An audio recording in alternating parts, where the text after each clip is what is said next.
Hello, everyone, and welcome to the Crime Tape Archives. So, today's case is going to be about Lindsay Clancy. This is what she looks like, and a little bit of the backstory about her. I put up.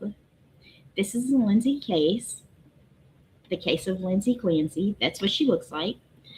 So, I was going to show you all videos of like court cases and stuff of the courts, but I don't want to get striked on YouTube or anything or on Facebook. So I came up with my own method to, show you all what's happening on my cases that I review or that I look up and do like my own little study, I guess. Um, I decided to make PowerPoints for all of my cases. So this case on today's case is one of the most heartbreaking and controversial cases that I've ever covered. This is my very first case, and it involves a mother, as you can see. It involves a mother. Let me make sure I got this. Okay. It involves a mother with three young children in a quiet Massachusetts community. And this case is basically questioning her mental illness, her mental health, and was she going through postpartum depression. And apparently, one of the videos that I did review, they said that they probably won't have her in the room when they bring up the evidence of what she did to her children. So, in later slideshows, I'll tell you what she actually did to her children. It is heartbreaking, and it's a warning to you all that if it's pretty graphic what she does. I'm not going to show any pictures on here because no, absolutely not. So, um, this is just a detailed like discussion of what my findings of this case is. So let's get into it. First slideshow.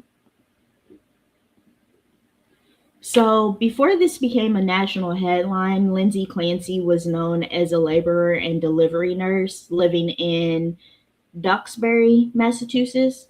And she was married to Patrick Clancy, that's her husband, and two of her children.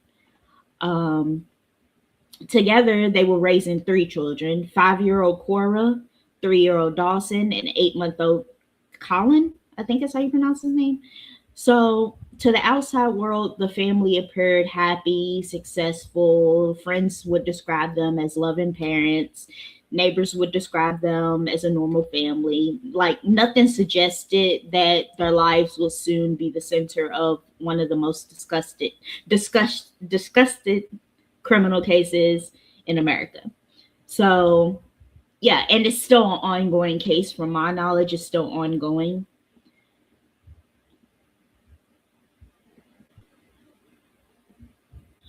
So on January 24th, it started as a normal day. So Patrick Clancy, she sent her husband like out on an errand to pick up like food and medication, and he was only supposed to be gone for a short period of time. So when he returned, he discovered the scene of his children that changed his life forever. So what she did to her children is she strangled them. She strangled all three of them until they were dead. And then she tried to commit suicide by jumping off a balcony, and that's how she became paralyzed. That's why you see her in a wheelchair, because she's now paralyzed from jumping out the window to try to commit suicide. So they had suffered fatal injuries inside the family home, and emergency responders rushed to the scene, and the children were transported for medical treatment. And they did everything they could to try to revive the children, but they ended up passing away. So this is this is Lindsay and one of her children. Um, So almost immediately discussions begin regarding Lindsay Clancy's mental health. According to public records, she has sought treatment for mental health struggles after giving birth. Her medical history became a major focus of this case. Questions emerged about postpartum depression, postpartum anxiety, and postpartum psychosis. And many people who had never heard of these terms before suddenly found themselves learning about them. So when you are pregnant, you're a woman, you're pregnant, they do educate you about postpartum depression, anxiety, and psychosis. And they also make sure the people that are around you know about these symptoms and about these postpartum so that they are around you to help you. Like, you have a village, you're supposed to have a village. And I wish that she would have had, people there for her to talk to. Like, if she needed help, then she could have just said, hey, I need some break. I need a break from my kids. I need a break from my kids. And somebody would have watched them. I'm pretty sure somebody would have watched them for her just so she can clear her mind and go do something.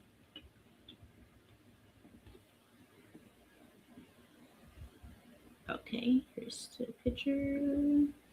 Okay, so here's a picture of her and her husband and her three kids. You can see the little kid down there at the bottom. So, um,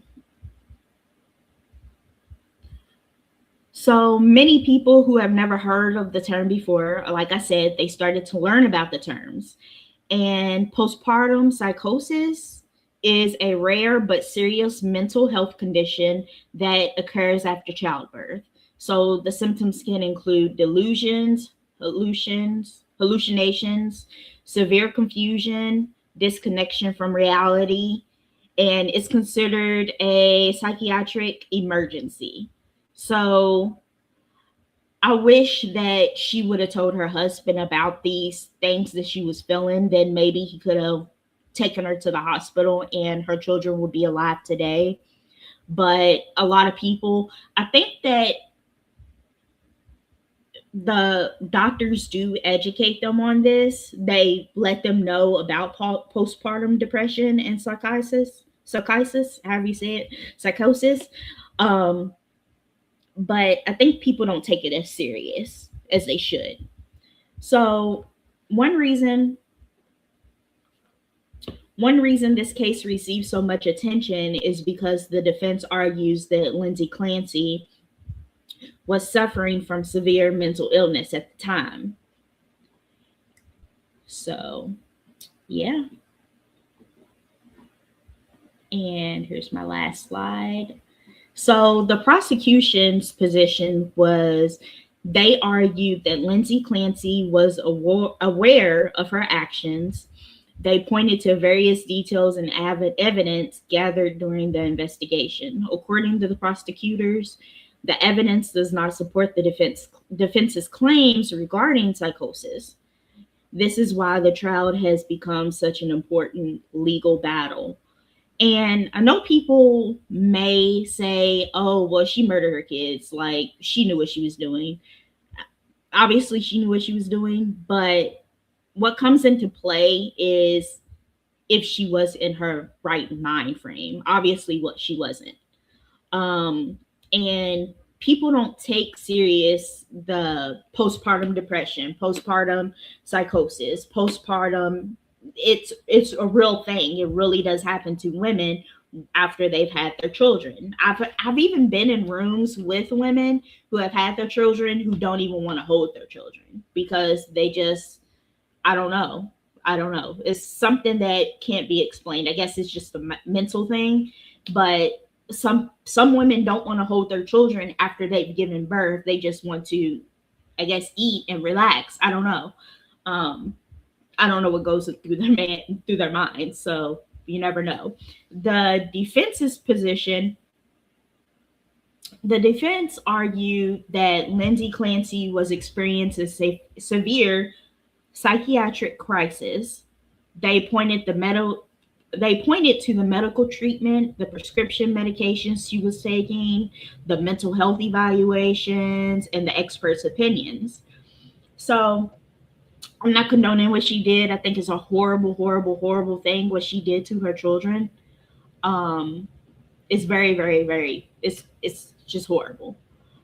Here's a picture of her children again, and I think it's horrible what she did to her children. Not condoning it at all, but people should take in consideration postpartum depression and postpartum psychosis because it is very serious when women are pregnant. They go through these things. They need help. Women need help after they've had pregnancies, after they had babies. It's a serious thing and it's true. It really does happen. So I just hope Lindsay gets the help she needs. And I do feel sorry for her because you can tell, like, from pictures of her and from following the case, that she does regret what happens. It's like, I don't think we've heard her speak yet in any of the videos. I don't think people have heard her speak yet. Um, I think she does regret it. And her husband has spoken on her behalf, saying that saying that she regrets what she did, just want leniency for her, which I understand his point of view too. And I understand what she's going through too. So yeah, but the children did lose their lives. So I'll be updating you all on this case as the case goes on and on because it's not done yet. From my knowledge, from what I watched, they are about to go to court, I think. But I'll keep you all updated. Um, yeah. So one of the things that social media has played a major role too, as well. Women who have had kids have spoken up about this case because they, in a way, it's like they understand where she's coming from, but they're not condoning, what she did, but they understand postpartum depression. They understand postpartum psychosis. They understand this. So, yeah, there's an upcoming trial, so be on the lookout for that. And just share with me your thoughts on this case. Let me know what you all think about this case. See you next time for the next true crime. That's my dog. The Crime Tape Archives.